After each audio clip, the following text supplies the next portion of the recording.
Nipahigayon usab og kadiwa ng Pangulo ang Department of Agriculture sa dakbayan sa Dumaguete.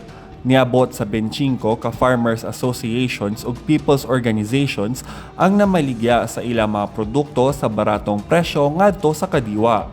Mapalit dinhi ang klase-klaseng utanon, prutas, isda, ubang pang food products ug NFA rice na nagbalor og 25 pesos per kilo. Yes, I'm proud to say na this is locally procured from our local farmers galing from Mabinay, Baes, Gihulngan, and Payawan. Bagong giling ang bigas natin na binibenta ngayon. Makabenepisyo sab ang mga mag-uuma sa kadiwa kay makapresyo ug makuha sab nila ang insaktong kita sa ilahang produkto. Barato unique esanan kinawala naman dinhi ang atong middleman usa ni ka marketing strategy o marketing platform nga tagaan atong kahigayunan ang ato ang mga mag-uuma nga makabaligya sa diretso dinhi sa ato ang mga konsumidor. Ganinang buntag hantod karon nga oras na namikuan mga almost 8,000.